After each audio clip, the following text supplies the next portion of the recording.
بسم اللہ الرحمن الرحیم۔ دوستو، پاکستان 14 اگست 1947 کو آزاد ہوا۔ یہ جمعے کا دن تھا اور 27 رمضان المبارک تھا۔ ایک مقدس دن اسے ملا، اس کا مقصد بھی بہت مقدس تھا۔ آج کل ہم یہ تو بحث کرتے ہیں کہ پاکستان 14 اگست 1947 کو آزاد ہوا یا 15 اگست 1947 کو آزاد ہوا۔ اسی طریقے سے ہم یہ بھی بحث کرتے ہیں کہ 14 اگست کیسے منانی چاہیے، اس پر باجے بجانے چاہیے یا پودے لگانے چاہیے، لیکن ہم اس پر بحث نہیں کرتے کہ پاکستان بنانے کا مقصد کیا تھا۔ حالانکہ پچھلے دونوں سوالوں سے زیادہ اہم یہ ہے کہ پاکستان بنانے کا مقصد کیا تھا۔ آج کل کے لوگوں کی گفتگو سنی جائے تو ایسے لگتا ہے کہ شاید پاکستان بنانے کا مقصد یہ تھا کہ ہم اسے دنیا کی ترقی یافتہ قوموں میں شامل کر دیں۔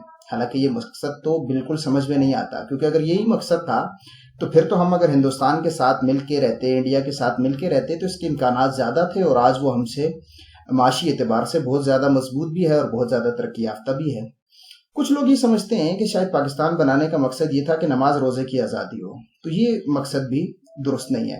اس کی وجہ یہ ہے کہ خود علامہ اقبال کے ایک شعر میں ہے کہ ہند میں ہے ملا کو سجدے کی اجازت، ناداں یہ سمجھتا ہے اسلام ہے آزاد۔ اس شعر سے یہ پتہ چلتا ہے کہ ہند میں بھی سجدے کی آزادی تھی، یعنی نماز روزے کی آزادی تھی، تو اس لیے یہ مقصد بھی ٹھیک نہیں ہے۔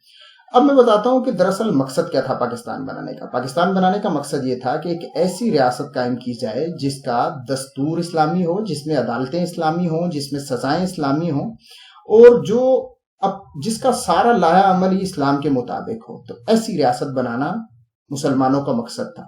اس مقصد کو خود بھی کبھی نہیں بھولیں اور اپنی نسلوں کو بھی یاد کرائیں، اور ہمیشہ اس مقصد کو پایہ تکمیل تک پہنچانے کے لیے کوشش کرتے رہے۔ یہی تھا 14 اگست کا پیغام جو میں آپ کو دینا چاہتا تھا۔ ملیں گے اگلی ویڈیو میں۔ السلام علیکم ورحمۃ اللہ وبرکاتہ۔